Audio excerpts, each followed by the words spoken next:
Sir, Pakistan अपने आप को राष्ट्र कहता है, लेकिन पाकिस्तान ऑफिशियल फैक्ट्री बन गया है आतंकवाद का। ऐसे भिखारी देश आतंकवाद का खर्चा कहाँ से लाते हैं? अरे फटीचर मुल्क है साहब, 2 रोज की रोटी नहीं खिला सकता अपने लोगों को, ना बिजली पानी दे सकता है, ना नौकरी दे सकता है। सब लोग भाग भाग के मिडिल ईस्ट में या तो साली नौकरी ढूंढ रहे हैं या भिखारी बन रहे हैं। सऊदी अरेबिया उठा उठा के उनको हाथ लगा के उनको वापस कर रहा है कि लो अपने भिखारी। और ऐसा फटीचर मुल्क, ये मुंह मसूर की दाल थला, तुम चैन से बैठो, ना चैन से जियोगे ना जीने दोगे। उंगल करनी है सारे खिट्टे में, सारे इलाके में।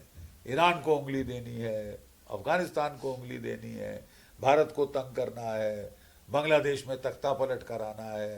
यानी अजगनी अराजकता, मार काट खूना खच्चर के सिवाय ये खच्चरों के मुल्क के दिमाग में और कुछ आता ही नहीं। सर, क्या लगता है 370 खत्म होने के बाद कश्मीर से पत्थरबाजी कम हुई है? ये कश्मीर की समस्या बेरोजगारी थी या ब्रेन वॉशिंग थी? अरे साहब खत्म नहीं हुई, फिनिश हो गई, खलास हो गई। मतलब कोई कमी शमी छोड़ दीजिए। पत्थरबाजी इज हिस्ट्री ओवर, खत्म खलास। ठीक है। और Kashmir is a part of India, period, that is it.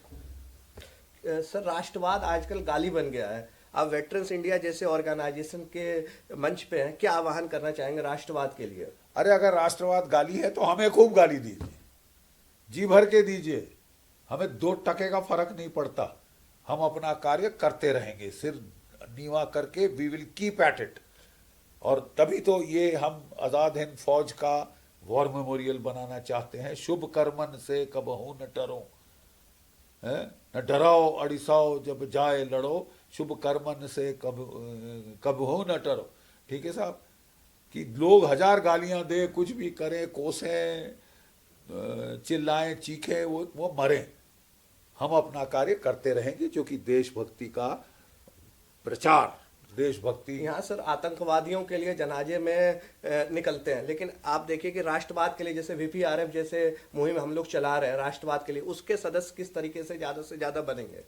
इसमें तो बहुत कम होता है, 1 लाख 2 लाख बच्चे सामने आते हैं, लेकिन जनाजे में इतना ज़्यादा भीड़ होता है। क्या लगता है सर, एक समुदाय के लोग जो हैं इस तरह के मुहिम को असर नहीं करते हैं फैलाने नहीं में? नहीं, मैं तो ये भी देख रहा हूँ वेरी वेलकम साइन, कि जब पहलगाम का कांड हुआ था तो पूरे कश्मीर में उन्होंने हड़ताल करी थी।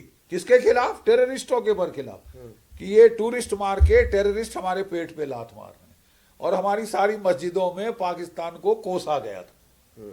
ठीक है ना साहब, ये वेरी वेलकम साइन है, क्योंकि लोग भी समझ गए हैं कि पाकिस्तान हमारे देश के जो मुसलमान भाई हैं उनका केवल एक इस्तेमाल करना चाहता है कि उनके खिलाफ वो भड़काए, लोगों को भड़काए, ताकि रॉयट्स हो, कत्लो गारत हो, भारत में अगजनी हो, तोड़ फोड़ हो। यही उसका मुद्दा है। और उसमें बलि के बकरे कौन चढ़ाना चाहता है? भारत के मुसलमान। बहुत लोग कहते हैं सर कि इस्लामोफोबिया है, देश का मुसलमान जो है देश के साथ है। बिल्कुल साथ है, उसमें क्या शक क्या? आपने प्रेसिडेंट अब्दुल कलाम का नाम सुना? क्या उनसे अच्छा दूसरा राष्ट्रपति आप मुझे गिना सकते हैं? लेकिन क्या सर जहां आपने कंपनी क्वार्टर मास्टर हवलदार अब्दुल हमीद परमवीर चक्र का नाम सुना है? क्या आपने ब्रिगेडियर उस्मान महावीर चक्र का नाम सुना है? जैसे मरणोपरांत हैं ये सारे। तो ये कहना कि भाई हर कोई मुसलमान देशद्रोही है, बहुत गलत बात है, बहुत गलत बात है। कई इससे ज़्यादा पेट्रियाटिक लोग भी आपको नहीं मिलेंगे। हमने सेना में नौकरी की है। मेरे पहले company commander major Ahmed Ali Qureshi, बाद में कर्नल कुरैशी थे, उन्होंने उस्ताद थे मेरे, सिखाया। तो फौज में हमारी ऐसी कोई भावना नहीं है। लेकिन हाँ, ऐसे कुछ लोग हैं, ये भी कहना पड़ेगा। ठीक है, वो कहते ना कि भाई every terrorist, every Muslim is not a terrorist, but every terrorist that we are finding is from the Muslim community. तो आज इस्लाम को भी अपने गिरबान में झांकना होगा कि साहब ये जो हमारी साइलेंट मेजॉरिटी है, जो चैन से जीना चाहती है, बच्चों को पढ़ाना चाहती है, ठीक काम छाम ढंग की नौकरी दिलवाना चाहती है, वो स्टैंड अप हो और टेररिस्ट के बरखिलाफ बात करे कि दिस इज नॉट अस, ये हम नहीं। जिस तरीके से सर सेना का मुहिम है राष्ट्र प्रथम, क्या लगता है आपको वेटरन्स इंडिया का भी मुहिम है राष्ट्र प्रथम? हमेशा रहा है। उसमें शक क्या है किसी को? Where is the doubt? हमेशा रहा। सर दीपू दास जैसी घटनाएं होती है बांग्लादेश में, इससे क्या देश का आर्थिक हालात के ऊपर क्या और भारत और बांग्लादेश के रिलेशन के ऊपर क्या फर्क पड़ता है? देखिए साहब, there is a duty to protect, ये यूनाइटेड नेशंस ने कहा था जब रवांडा में हत्याकांड हुआ था। ठीक है साहब, अब समय आ गया है कि ड्यूटी टू प्रोटेक्ट के तहत हम जरा अगर बांग्लादेश से अपने अराजकता नहीं संभाली जाती, ऐसे लंडूरे नहीं संभाले जाते जो कि कत्लो गारत कर रहे हैं, तो फिर हमको हेल्प करना पड़ेगा साहब अंदर जाके। आज के डेट में अगर सुभाष चंद्र बोस होते तो क्या लगता है सर कि वीपीआरएफ को वो भी समर्थन करते?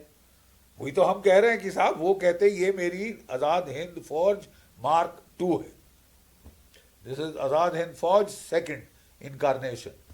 क्या वेटरन्स इंडिया के जो संस्थापक हैं और अध्यक्ष हैं डॉक्टर बीके मिश्रा जी, उनके बारे में आपका क्या कहना है सर? अरे BK Mishra and I go together a very long time. हमने तो जब से वेटरन्स इंडिया खड़ी हुई थी तब से मुहिम में लगे हुए हैं, और मैं बीके को बोलूँगा कि लगे रहो मुन्ना भाई, लगे रहो मुन्ना भाई। ये ऐसी चीज़ है जिसके हम मतलब थक नहीं सकते, we can't afford to tire. Sir ये आतंकवादियों के जनाजे में जो है पाकिस्तान के झंडे काफ़ी उठाए जाते हैं, ऐसा क्यों? पीएम के जनाजे में नहीं, आतंकवादी के जनाजे में। आतंकवादी तो कुत्ते हैं, ठीक है। अब पाकिस्तान उनके जनाजे में कभी फूल बरसाए या उनके आर्मी चीफ अपने रीत भेजे या ये करें, lieutenant general, major general, DG police उनके निकले हुए थे टेररिस्ट, ग्लोबली डेजिग्नेटेड टेररिस्ट के जनाजे में। ये सिर्फ दर्शाता है कि ये टेररिस्ट स्टेट है और अबाउट टाइम की दुनिया इस टेररिस्ट स्टेट को डिसमेंटल करे। ये जो वफ है, मदरसा है, इसमें विदेशी फंडिंग आती है सर, इसके बारे में क्या कहना चाहेंगे? ये बहुत लोग कह रहे हैं कि नफरत फैलाने की कोशिश की जा रही है देश में। हाँ, ऐसी कोई इंस्टीट्यूशंस हैं जो और बाहर वालों के साथ मिलके देश में गफलत करने की कोशिश कर रहे हैं।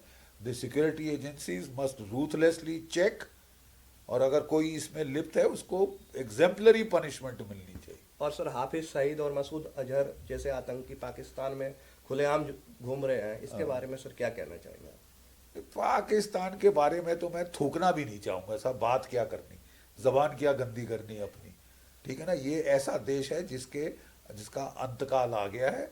जब गीदड़ की मौत आती है तो वो शहर की तरफ भागता है। आसिम मुनीर अब शहर की तरफ भाग रहे हैं, ठीक है। लेकिन उनका प्रमोशन हो गया है सर। अरे प्रमोशन जाए भाड़ में, सेल्फ प्रमोशन तो कोई भी कर सकता है। वो तो ऑपरेशन सिंदूर में अपने आप को वो हिलाले जुर्रत दिलाया है। हिलाले जुर्रत जानते हैं क्या? हिलाले जुर्रत है महावीर चक्र के बराबर। कभी आर्मी चीफ को हिलाले जुर्रत मिलते देखा है किसी मुल्क में? मतलब तुम साला छुपे रहो मरियम बंकर में। जिस दिन साला पहलगाम हुआ था ये जाके ये हरामखोर वहां छुप गया था, ठीक है, और निकला छछूंदर चूहे जैसे जब वो ऑपरेशन सिंदूर खत्म हो गया। और ये इसको कह रहा है, एक तो वो बटलर सरकार है, वही शहबाज शरीफ इसका बटलर, मुझे फील्ड मार्शल बना दे लो मेरे आका, मुझे चीफ ऑफ डिफेंस फोर्स बना दे लो मेरे आका। अरे मुझे को तो वो दिला यार, मेरे को बड़ा शौक है अपनी वर्दी में हिलाले जुर्रत लगाने का। अरे यार हमारी फौज में, हमारी आर्म्ड फोर्सेस में हिलाले जुर्रत मिलता है उन जाबाजों को, lieutenants, captain, major, flight lieutenant, squadron leader, हमारे जो जवान हैं जो कि मैदान जंग में असली हिम्मत और शुजात दिखाते हैं। ऐसे हिजड़े को नहीं जो कि जाके मरियम बंकर में छुप जाता है। पहला आदेश दिया है चीफ ऑफ डिफेंस फोर्स बनने के बाद कि 6 अंडरग्राउंड कमांड पोस्ट बनाए जाएं जहां मैं अपनी फैमिली के साथ छुप सकूं, और फैमिली भगा दी अमेरिका लड़ाई के पहले। ये तो हाल मरियम नवाज के साथ साथ चक्कर चल रहा है आसिम अरे मुनीर का। भाड़ में जाए, मैं अपनी जबान क्यों गंदी करूं? ऐसी नीच बंदे की बखान मैं नहीं करने को राजी। क्यों पाकिस्तान आर्मी चीफ बनाता है ऐसे बंदों को? वो तो फितरत है, ISI और अच्छी बात है कि ऐसों को बनाता है। हमारे लिए बड़ी अच्छी बात है। एक ऐसा चीफ बनाया था उन्होंने 1971 में, याह्या खान। सिवाय अयाशी के, सिवाय औरतों के उसको कोई फुर्सत नहीं थी, और अपने आप को बना लिया president, prime minister, defence minister, finance minister, foreign minister और आर्मी चीफ, और दब गया सारे दफ्तरों की फाइलों से। सिर नहीं उठा सका, ठीक डिसीजन नहीं दे सका, देश दो टुकड़े में हो गया।